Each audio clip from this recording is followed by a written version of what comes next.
y esto le impactó, se puso nervioso y él tenía otra salida, otra ruta de escape, así que salió corriendo y fue al patio donde estaban los animales, esa pequeña granja que tenía la familia, y fue al patio, inmediatamente fue y se dirigió primero a la gallina y le dijo: ahora, señora gallina. La gallina estaba muy entretenida en lo suyo, estaba levantando sus pequeñas piedritas para tragarlas y echarlas en su buche y hacer todo su sistema de digestión, y estaba comiendo. El ratoncito llegó así bien espantado y le dijo: señora gallina, ¿qué cree? Están poniendo una ratonera fuera de mi casita. La gallina por un momento detuvo su trabajo y se le quedó viendo y le dijo: ¿acaso me ves cara de ratón? Yo soy gallina. Ese no es mi problema, es problema tuyo. Y la gallina se agachó y siguió comiendo sus piedritas, tragando sus piedritas.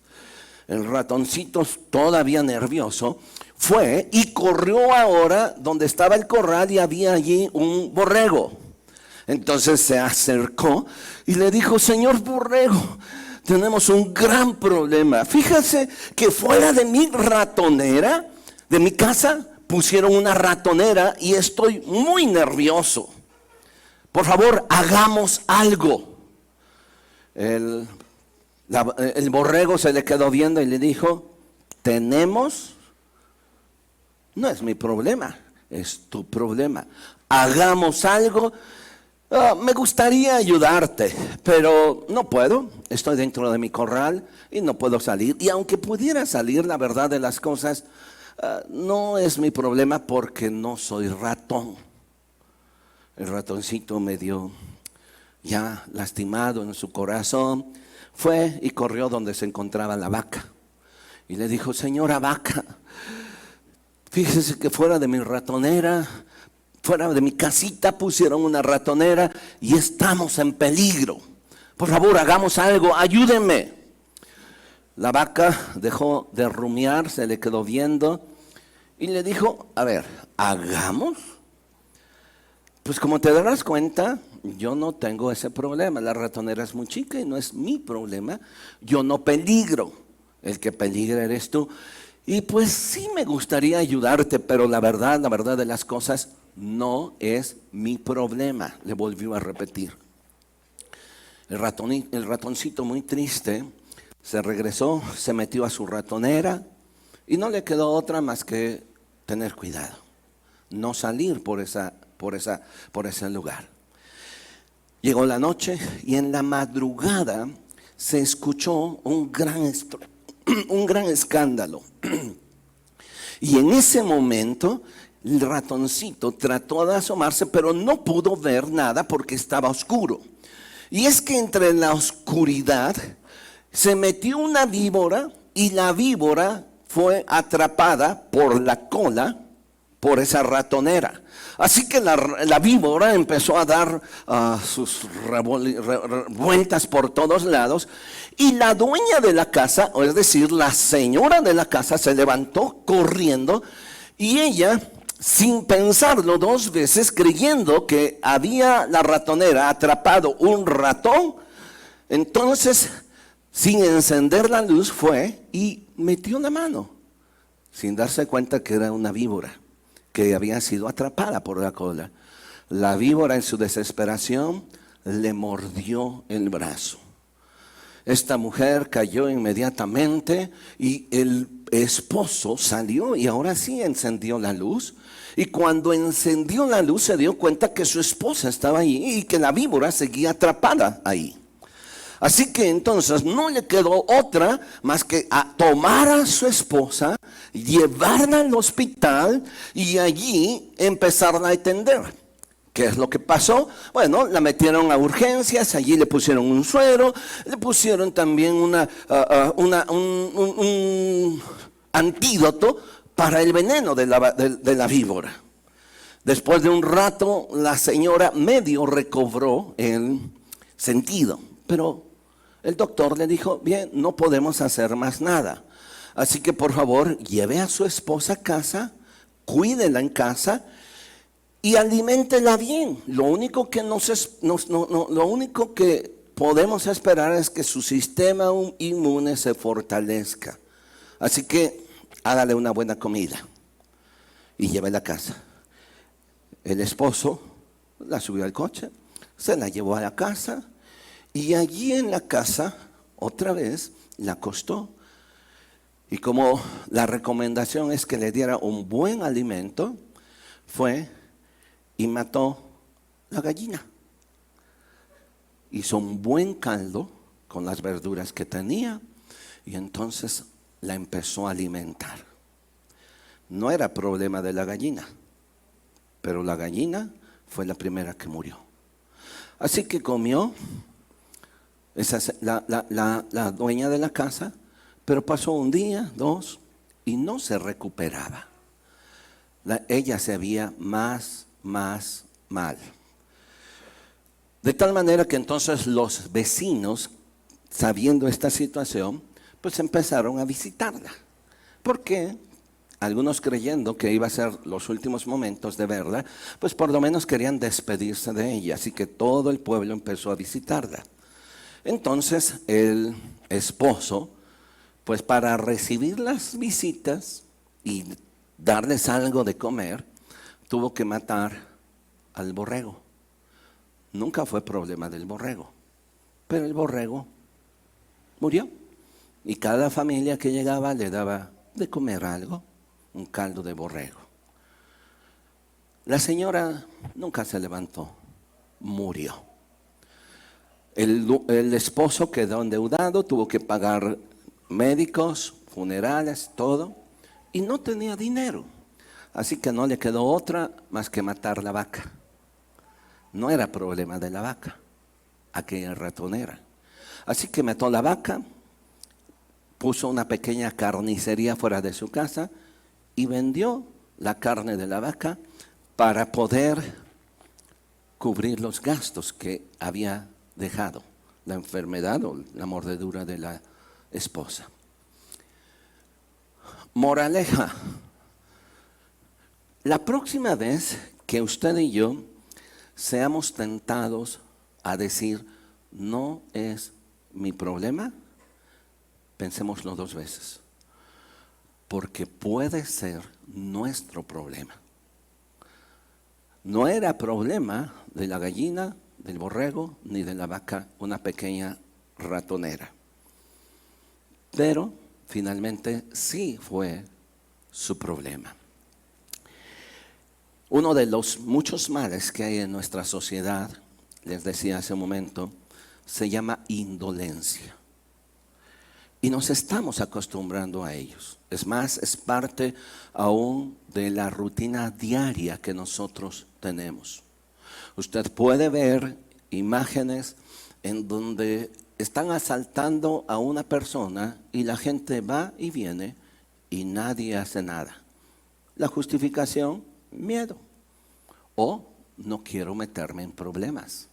Pueden estarse peleando dos personas y nadie se acerca a separarlos. ¿Por qué? Porque puede salir un tercero que pueda tener problemas con él. Así que para no meternos en problemas, decidimos optar no hacer nada. La indolencia se describe como lo siguiente, es un término latino: sin dolor. Una persona indolente es una persona que no le causa dolor lo que pasa alrededor de su vida. En un principio pudo haberle causado, pero ahora se está acostumbrando. Mire, déjeme leerle lo siguiente.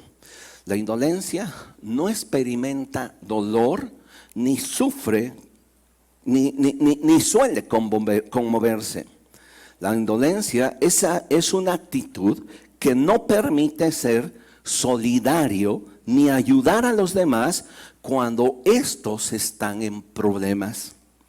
La indolencia, o se conoce como indolente, a la persona que posee un carácter poco sensible a las cosas que acostumbran por momentos a interesar, o a conmover a los individuos, de tal manera que su carácter se va haciendo frío.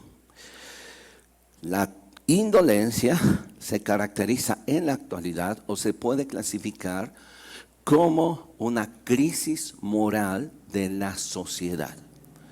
Y ustedes y yo somos parte de la sociedad. Aquí, dentro de esta congregación, somos una sociedad. Y de repente nos hacemos indolentes. No nos conmueve. No somos solidarios con el que necesita ayuda. Ahora, la indolencia tiene una hermana o una prima hermana que se llama apatía. Y fíjense lo que encontré entre algunas definiciones de apatía. La apatía es una condición o estado de falta de motivación o de interés por los diferentes aspectos de la vida. Generalmente, y escuche bien esto, generalmente asociada a un estado de malestar o desesperanza. Es decir, que una persona apática es aquella que en un momento dado a lo mejor fue herida, fue lastimada y fue haciéndose parte de su carácter, levantando alrededor un muro para decir: no quiero seguir más con este asunto y no me van a lastimar más. Mire, fíjese, en la mitología griega hay una diosa, o había una diosa que se llamaba Ergía. Y Ergía representaba, era hija de la diosa Tierra y de Éter. Y les leo, Ergía representaba, personificaba la pereza y la indolencia. Ahora, esto es bien interesante, que la indolencia siempre está asociada también, además de la apatía, con la pereza, con la flojera. O sea, no hago nada. Y puedo ver que todos los demás están sufriendo por hacer algo y no hago nada. Primero, porque es parte de mi indolencia de no sentir dolor, de no sentir empatía. Pero la segunda cosa, esa indolencia se va haciendo parte de mí y me va haciendo literalmente flojo. Y Éter, así es, era la diosa que personificaba la indolencia y la flojera. Y cuenta la leyenda, se los leo otra vez. Indolencia vivía en la quietud y el silencio en una cueva, en la cueva de Hipnos, el dios del sueño. Qué interesante. Bueno, esa es la mitología. Pero siempre detrás de un mito hay una enseñanza. Y Ergía, una ocasión, se dejó seducir por Hipnos, el dios del sueño, por todos los halagos que le hacía, y entonces los dioses la convirtieron en tortuga. Es interesante. La indolencia era representada en la mitología griega, siempre sentada, llena de telarañas, sin moverse, sin hacer nada. Ahora, quiero que por favor ahora vayamos a la escritura por aquí, porque hay un pasaje sumamente interesante allá en el libro de los Jueces, en el capítulo 9, por favor. Jueces, capítulo 9. Este pasaje es sumamente interesante,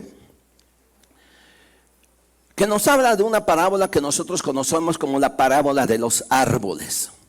De hecho, parece que hay solamente dos parábolas en el Antiguo Testamento. Una de ellas es aquí en Jueces y la otra en el libro de Isaías. Ahora, mire, les explico en contexto antes de leer esta parte de Jueces, capítulo 9, versículo 18 al 15. Gedeón había sido juez en Israel por muchos años.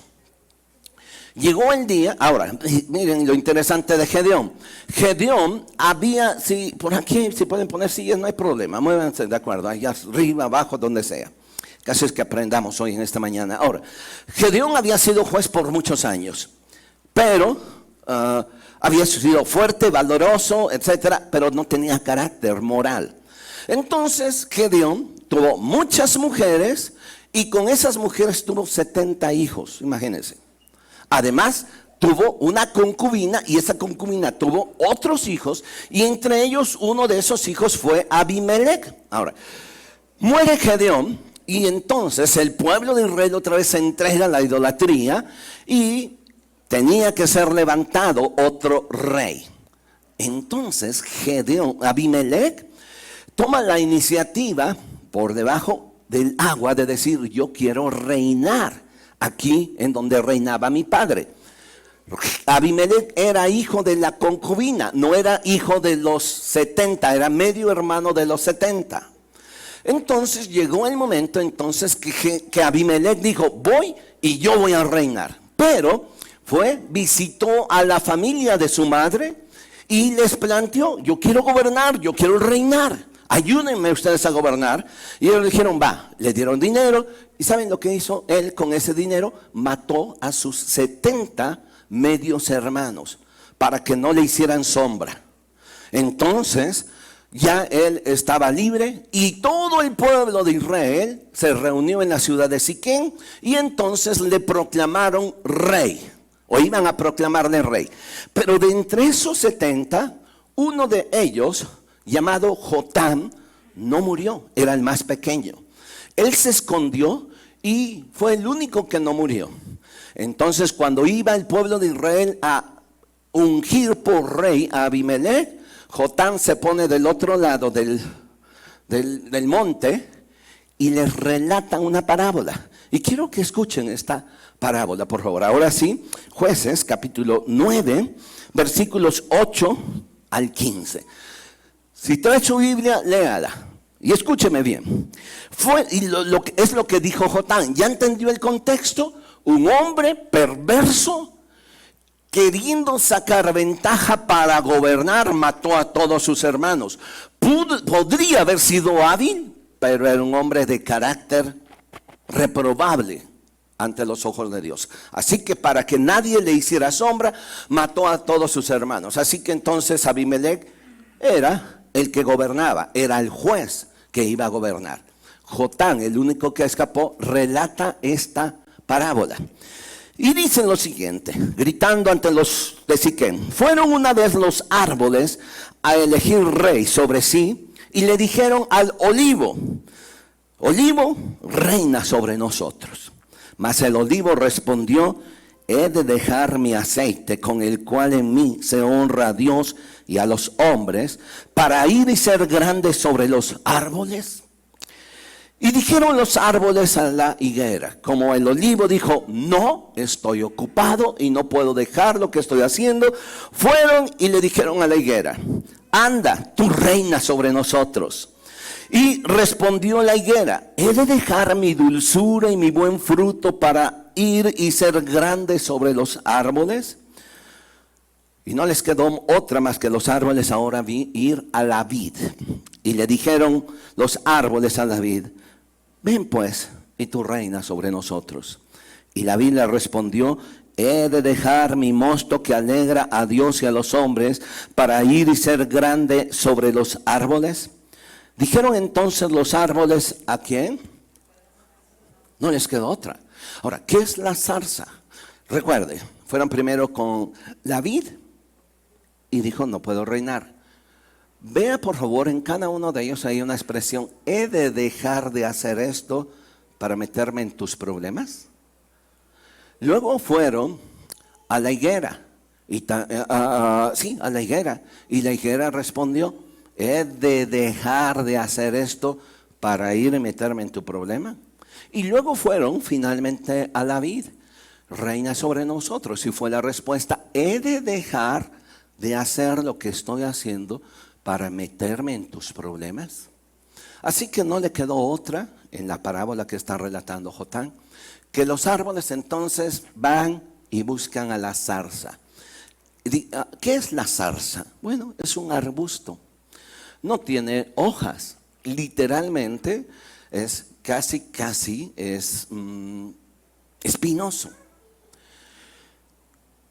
Y no les quedó otra, más que fueron y le dijeron a la zarza. Escuche bien, versículo 14. Le dijeron entonces los árboles a la zarza: anda tú, reina sobre nosotros.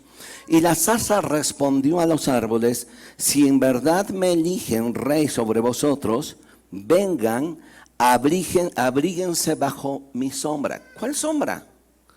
La zarza no podía dar sombra, pero sí podía lastimar. La zarza tenía espinas. Y lo que estaba diciendo es: déjenme, yo les abrazo, yo les puedo gobernar, pero al gobernarles les voy a lastimar.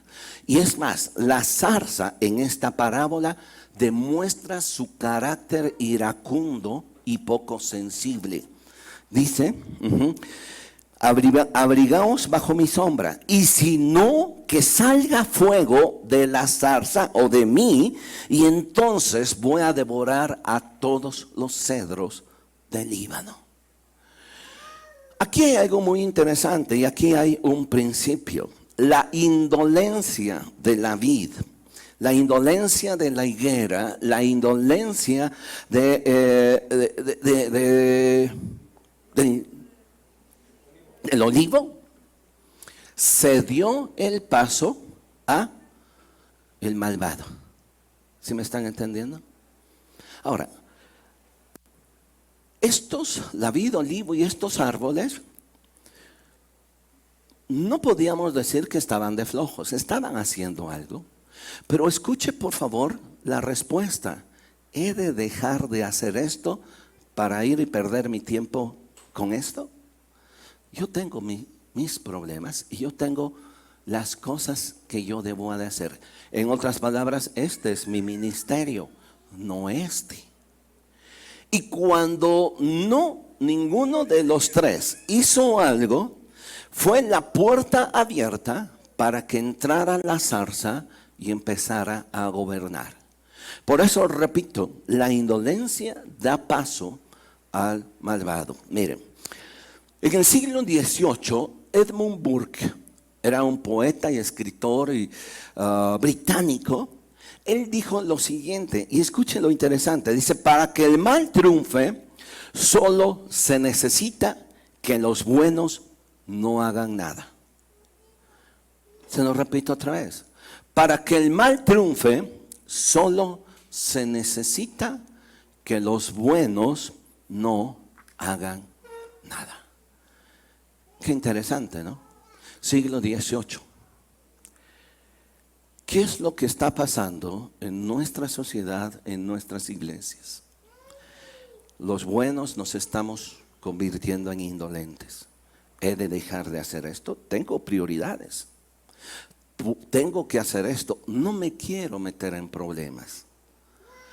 Ni la vid, ni el olivo, ni la higuera estaban de flojos. Tenían que hacer algo, tenían un propósito. Pero no fueron capaces de ir y hacer algo ante la necesidad. Y ante la necesidad no faltó la oportunista zarza que dijo: yo lo puedo hacer, pero bajo mis condiciones. Déjenme abrazarlos, cobíjense bajo mi sombra, que no les voy a dar sombra. Y si ustedes se me ponen al brinco, yo voy a sacar fuego y los voy a quemar a todos ustedes. De antemano, la zarza estaba hablando de sí. Estamos hablando metafóricamente, hablando de sí, de su carácter, de quién era. Y lo que está pasando hoy en día precisamente en nuestra sociedad es lo que describió Edmund Burke. Para que el mal triunfe, solo se necesita una cosa: que los buenos no hagan nada. Bien, la Biblia dice, hay de aquellos que cuando tu vecino, tu familiar viene y toca la puerta: por favor ayúdame, y le dices: no puedo, ven mañana, ya es tarde. Nos estamos convirtiendo en indolentes. Vemos las necesidades que hay en nuestra sociedad. Vemos la necesidad que hay aún como congregación, y sin embargo seguimos indolentes. No es mi problema. ¿Recuerda el ratoncito? La gallina no era el problema, su ratonera. El borrego no era problema su ratonera. La vaca tampoco era problema, la ratonera. No era para ellos. Ni la vaca, ni el borrego, ni la gallina eran ratones. El problema era para el ratón. Pero finalmente el único que sobrevivió fue el ratón. Y uno a uno de los indolentes que no hicieron nada, terminaron muertos. Y eso es lo que pasa en nuestras vidas. Y si hay algo que nosotros pensemos la próxima vez, que estemos tentados a decir, es que no es mi problema. No es mi problema. Debe ser nuestro problema. Mire, sin tratar de meterme en asuntos políticos, el problema que está habiendo en Nicaragua puede ser nuestro problema. El problema que está habiendo en otros estados de violencia puede ser nuestro problema. Y si nosotros nos estamos acostumbrando a decir es su problema, o a lo mejor a decir vamos a orar, pero no hacemos nada. El problema que tenemos quizás como congregación de falta de áreas, de ministerio, de gente que quiera servir.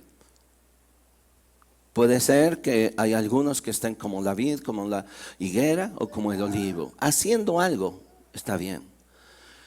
Pero nos estamos volviendo indolentes, viendo cuando alguien necesita ayuda, nosotros podemos decir, yo ya tengo mi ministerio.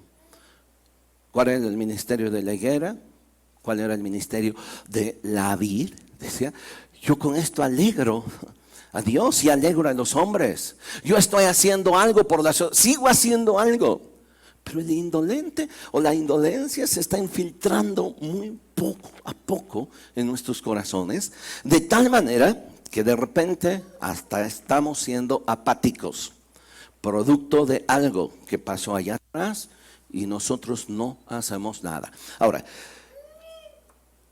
pudieran haber muchas digamos así, cosas por las que de repente somos indolentes o actitudes. Yo quiero hablarle de dos actitudes precisamente que están en la Biblia. Acompáñeme por favor al segundo libro de Reyes, por favor. Segundo libro de Reyes, capítulo 20.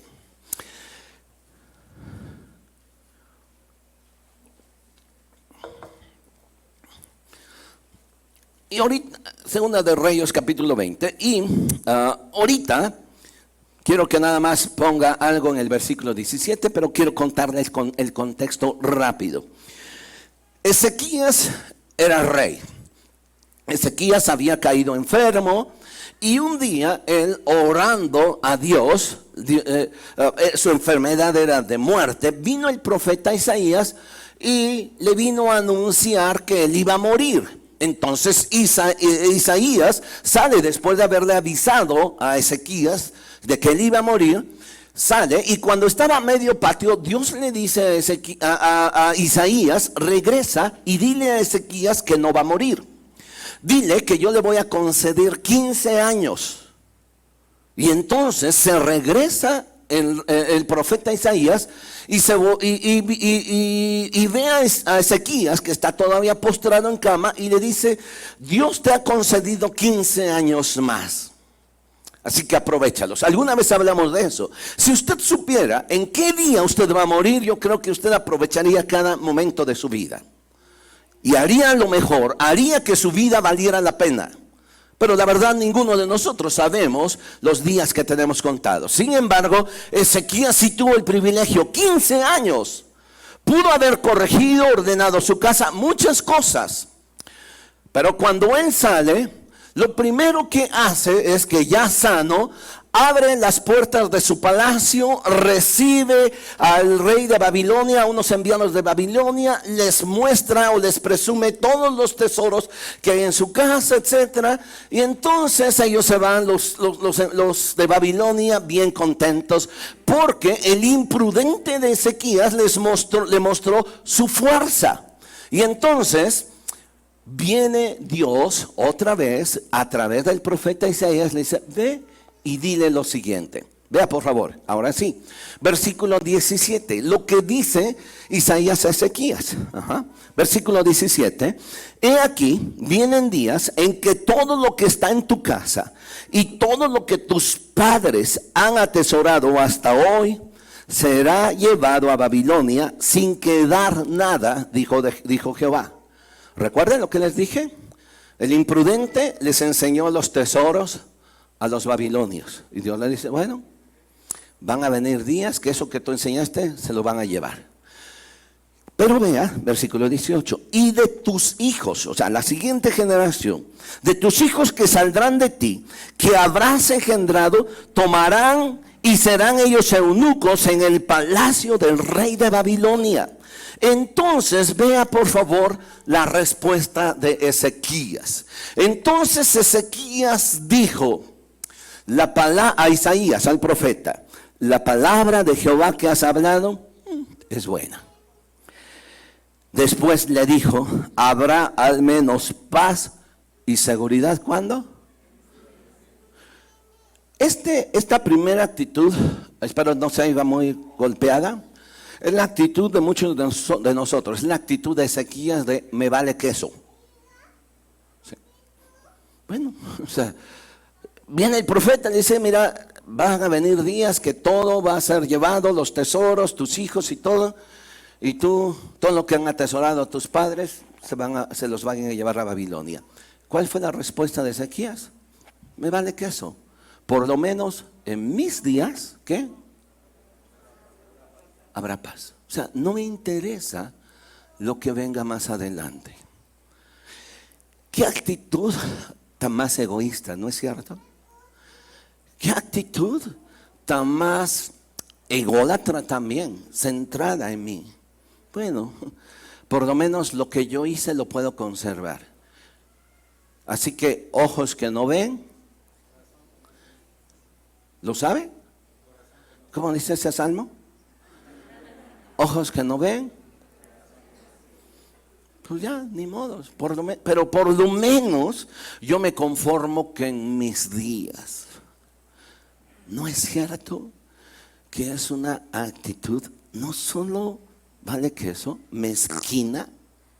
Es una actitud que muchas veces nosotros podemos decir, lo que dijo Ezequías en otras palabras es lo que dijo la gallina, el cordero y la vaca. No es mi problema. ¿De quién va a ser el problema?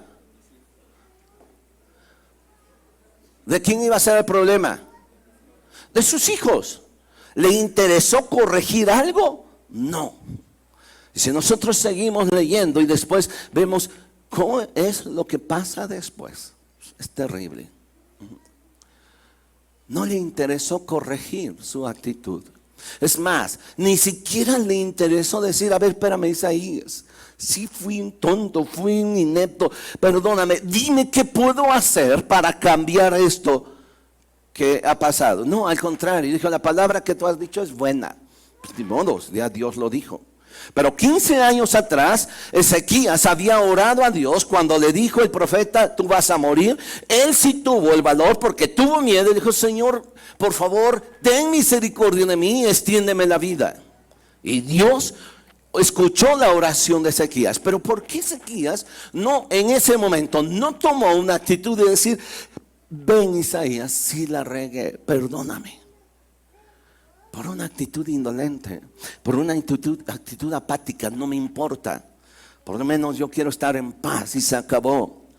Y es lo que estamos viviendo hoy en día, cada uno de nosotros. Estamos metidos en nuestra burbuja, ¿sí? O sea, mientras yo esté bien, lo demás no me importa. Mientras yo me blinde, mientras yo esté seguro aquí, lo demás no me importa. Ya. Después que yo muera, lo demás no me importa. Hay que mis hijos hagan bolas, hay que mis hijos luchen, hay que todo ello pase. Mire, le digo lo siguiente. Tenemos un terreno de 3 hectáreas. Usted sabe que estamos ahí trabajando.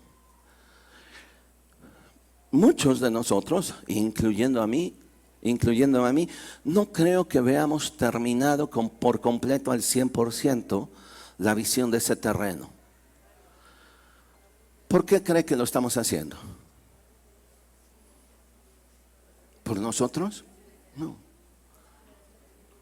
Por la generación que viene, por sus hijos, por sus nietos, no por nosotros. Usted y yo, mire, aquí estamos bien, ¿sí o no? Aquí estamos bien. Porque si ya nos volvemos a llenar, abrimos otra reunión. ¿Para qué trabajar? ¿Para qué sembrar? ¿Para qué ofrendar? ¿Para qué? No es por nosotros, es por una generación más adelante. Una persona indolente solo ve lo suyo. Es miope, en otras palabras. Y a veces hasta ciega. Solo ve su comodidad. Solo ve su tranquilidad. Lo demás no me importa. Hay otra actitud. Esta actitud, ¿cómo les dije que se llamaba? No es pecado. Y si es pecado, se los perdono. ¿Cuál es esa actitud? Me vale queso. Ya, si usted quiere ponerle otra cosa, ese es el asunto, pídele perdón a Dios. Pero, no, sí, pero esta actitud de me vale queso.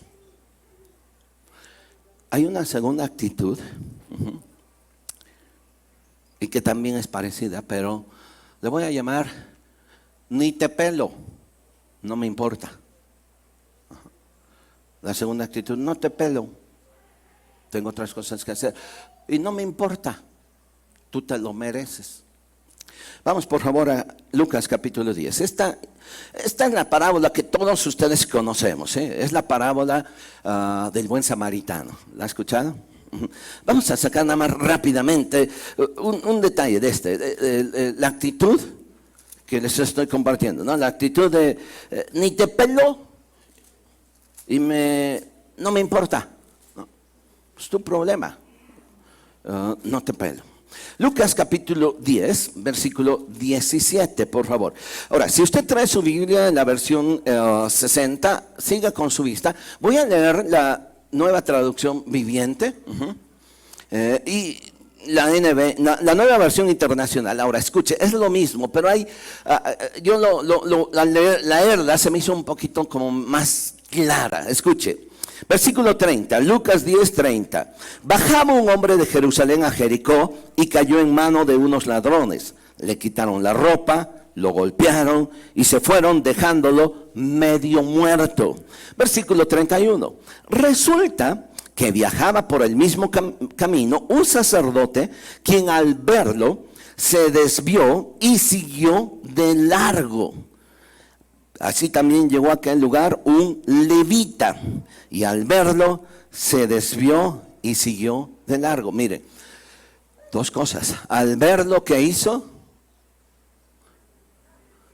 Le siguió de largo. La versión 60 dice que pasó de largo. Lo vio. O sea, no pudo decir no lo vi. O sea, lo vio. Y tal vez le dijeron, pobrecito, ni modo, tú que te dejaste.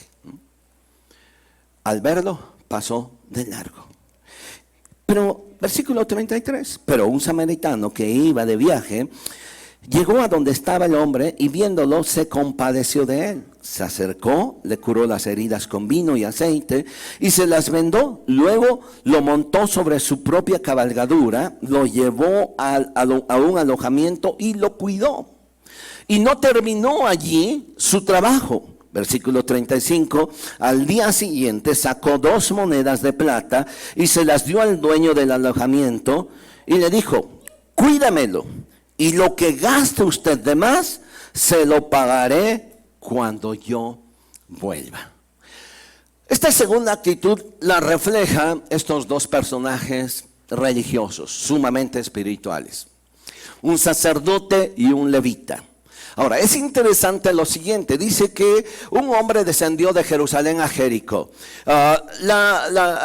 Era común que el trayecto de Jerusalén a Jericó era un camino muy peligroso, había muchos ladrones, así que muchos le daban vuelta para no pasar por ese camino, pero cuando ya era necesario, no podía simplemente bajar por allí. Pero entonces un hombre bajó de Jerusalén a Jericó. Ahora, escuche bien, en Jerusalén estaba el templo de Jerusalén, donde se adoraba a Dios. Entonces este hombre, no sé, esta parábola no lo dice, pero bajó de Jerusalén a Jericó. Y cuando llegaba a medio camino, unos ladrones lo asaltaron y dice que lo dejaron casi medio muerto.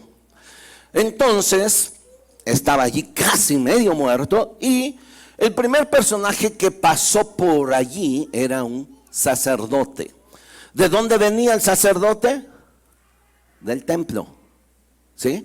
De Jerusalén a Jericó. Así que el sacerdote no sé a dónde iba, pero obviamente si venía de Jerusalén, venía de estar en el templo. Es decir, había ido a adorar a Dios, había ido a levantar sus manos, había adorar a Dios. Era un personaje muy espiritual. Así que cuando él venía, a lo mejor venía cantando poderoso Dios, venía lleno de Dios, había estado en la presencia de Dios el cuate este. Y de repente vio a un hombre medio muerto. Y dice que le vio. O sea, le vio y dice, pasó de largo. ¿Cuántas cosas pudieron pasar en el corazón, en la mente de este sacerdote? La primera es que finalmente cuando él le vio medio muerto, posiblemente el sacerdote dijo, bueno, o sea, yo vengo de la presencia de Dios, acabo de limpiarme, hacer mis sacrificios, y no puedo contaminarme con este hombre medio muerto. Él a lo mejor dice, ¿qué tal si se me muere? Quedo yo inmundo. Hace una semana yo explicaba esta situación de una persona, de alguien que tocaba a una persona muerta, quedaba inmunda. Entonces, ¿qué tenía que hacer otra vez el sacerdote? Tenía que levantarse, regresar otra vez a Jerusalén, purificarse, pasar un tiempo apartado de todo y otra vez seguir. Así que por la mente del sacerdote dijo, no, o sea, no, esto es un rollo, no me voy a meter en este problema. Así que pasó de largo. Después viene un levita, exactamente igual, venía de Jerusalén. Los levitas eran los que se dedicaban a las labores físicas en el templo. Venía muy espiritual también, venía del huerto del rey, ¿no?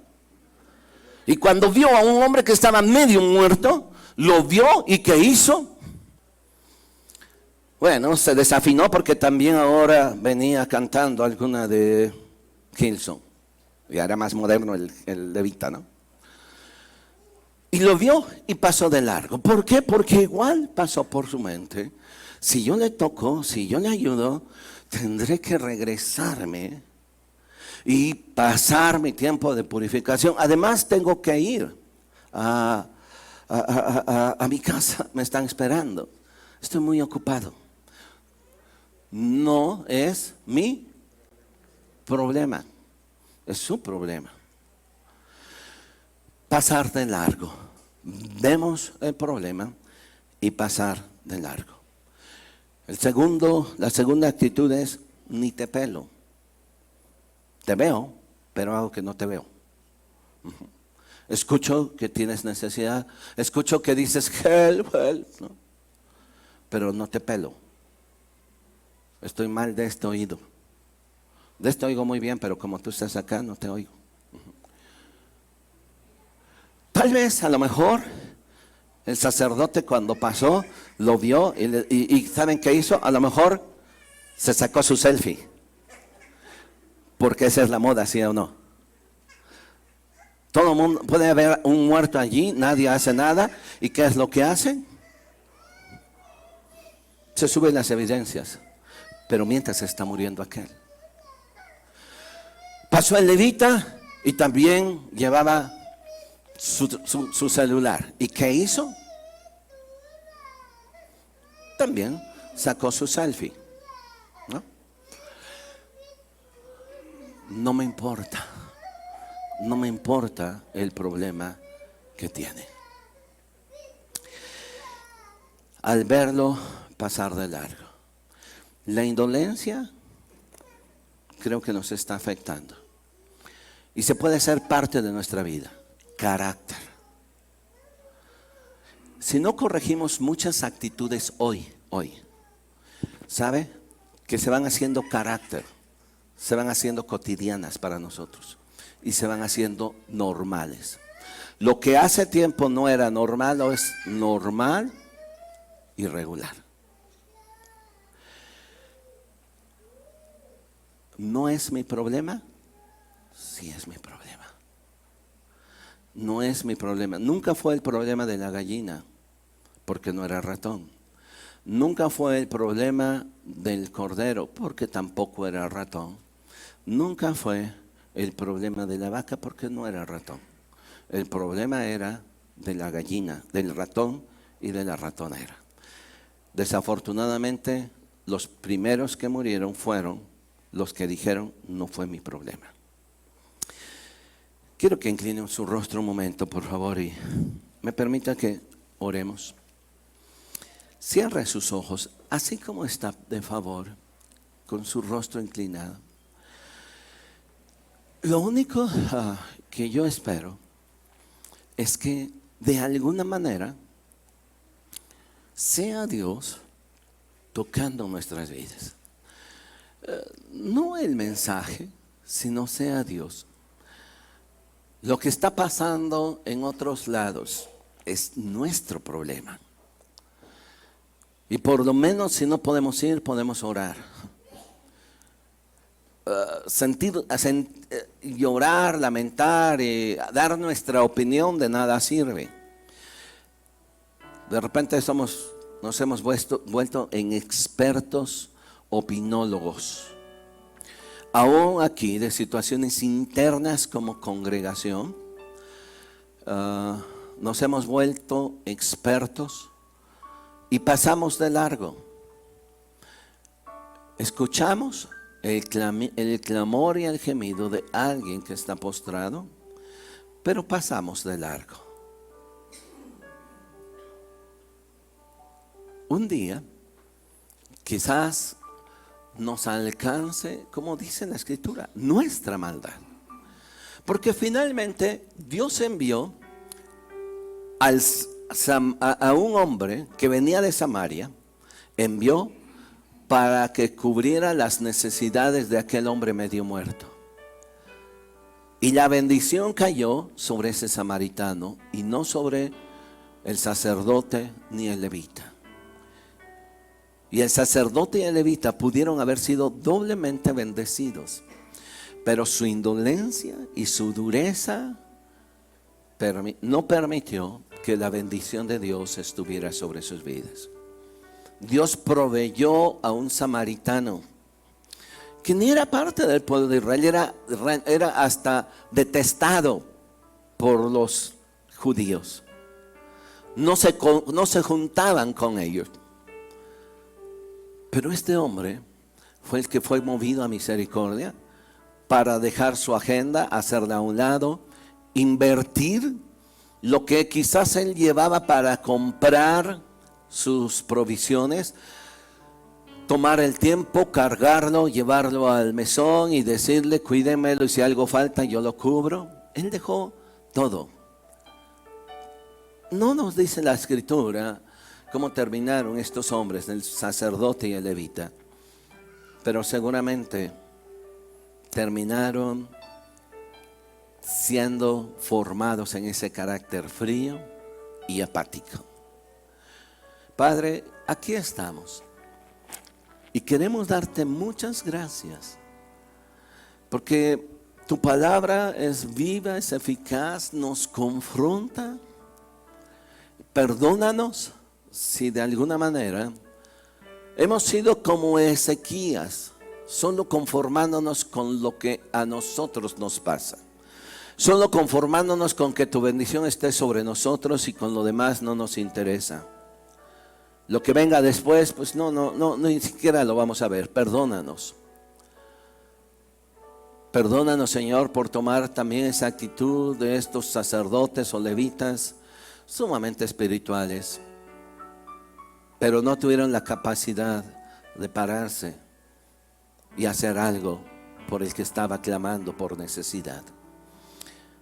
Permite, Señor, que seamos una iglesia no encerrada en sí mismo, que seamos una iglesia, un grupo de cristianos no solamente buscando lo nuestro. Y perdónanos, Dios, porque hemos cedido el lugar a lo malo. Teniendo nosotros mucho que dar, nosotros no lo hacemos. Y después nos estamos quejando. Gracias, Dios. Gracias, Jesús. Amén.